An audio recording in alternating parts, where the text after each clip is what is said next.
Vilegas, vendo no contexto das empresas petrolíferas dentro do Ibovespa, como é que você acha que o mercado de ações, a Bolsa, vai responder amanhã?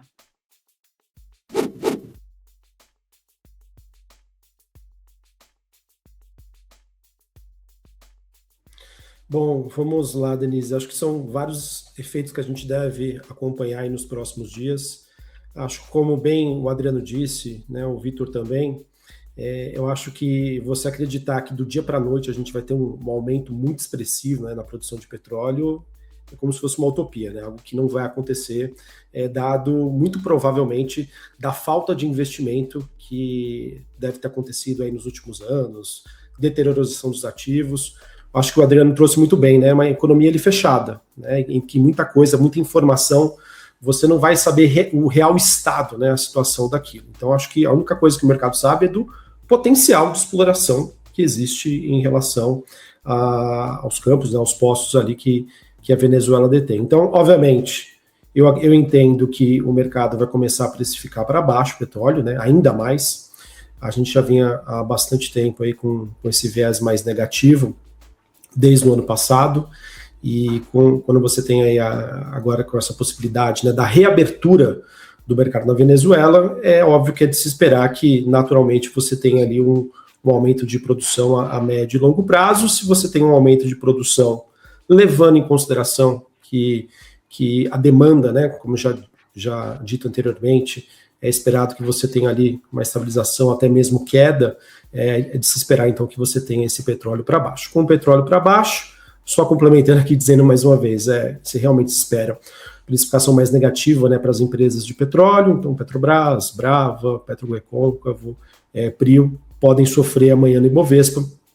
Não me recordo agora, mas se eu fosse chutar aqui, acredito que a participação no Ibov dessas empresas de petróleo deve ficar ali em torno de 15% a 20% de participação. Acho que só a Petrobras teria em torno de 10%. Então você tem obviamente, essa pressão negativa.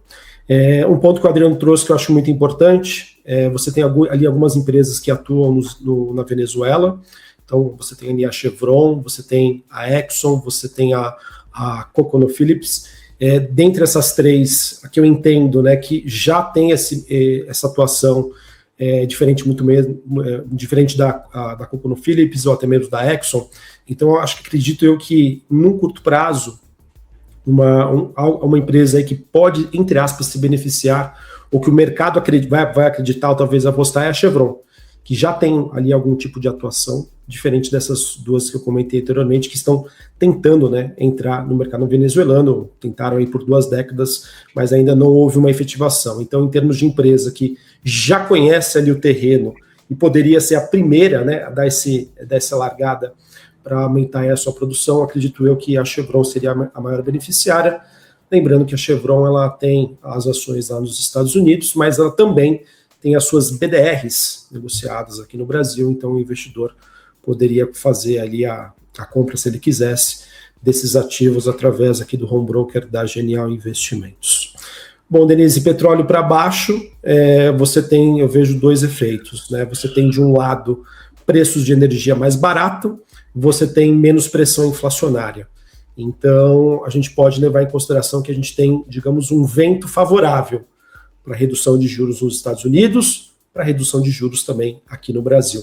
O único, porém, do Brasil, mas que eu vou deixar para o Motinha comentar aqui, acredito que ele tenha muito mais propriedade do que eu para falar sobre isso, é sobre a situação fiscal brasileira, né? O Brasil depende muito, né, do que ele vende, do que ele exporta de petróleo para baixo, então você tem esse ponto negativo. Mas, no geral, eu acredito que um preço de energia mais barato é favorável para as empresas, é menos custo e é menos pressão inflacionária, ou seja, é de se esperar aí que a gente possa ter algum efeito na curva de juros global, né? Seja Estados Unidos, seja Brasil, e isso, obviamente, que acaba sendo positivo para as empresas que a gente fala, né, que tem aquela correlação inversa com taxa de juros. Então, as empresas mais alavancadas, as empresas de menor capitalização, empresas de varejo, ou empresas ali, a depender do setor, segmento, que, por características, são empresas mais alavancadas. Acredito eu que esse efeito curva de juros acabe beneficiando essas empresas.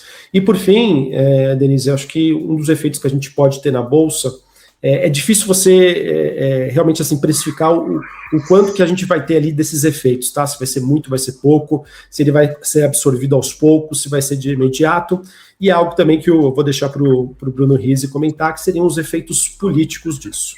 A gente já teve aí alguns eventos no ano passado que envolvem ali as questões de segurança no Rio de Janeiro, e na época isso acabou sendo negativo para o atual governo. E acredito que efeito similar, claro, né, dadas as devidas proporções, porque quando a gente fala de segurança no Rio, isso é algo que, de certa maneira, pode mexer ou não com o nosso dia a dia, tá? Diferente, por exemplo, de algo que está acontecendo na Venezuela, mas eu vejo que vai ter ali os seus impactos nas eleições, a depender de como for o posicionamento aí político do governo.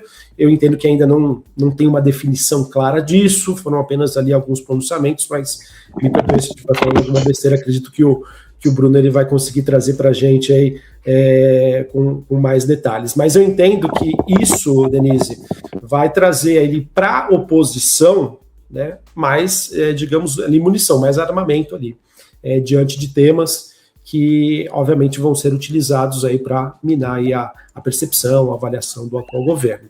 E aquilo que a gente já vem também comentando desde o ano passado.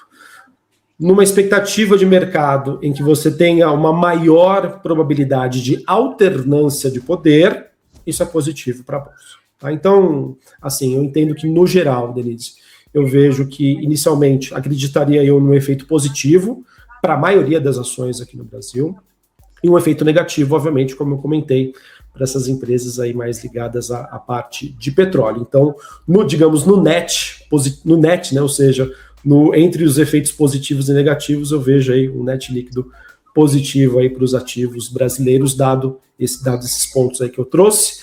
Denise, impressionante, hein? O ano 2026 mal começou, já teve atraso na mega da virada, já teve agora essa invasão aí, essa prisão aí do ditador Nicolás Maduro. Então, eu acho que 2026 já mostrou ali que promete ser um ano aí de fortes emoções, grande volatilidade. Bruno pontuou coisas importantes em relação a como que o mercado vai reagir a possíveis escorregadas do Lula, e também não vamos ser ingênuos de achar que a reação que o mercado vai ter vai ser parecida com o que aconteceu com o evento lá no Rio de Janeiro.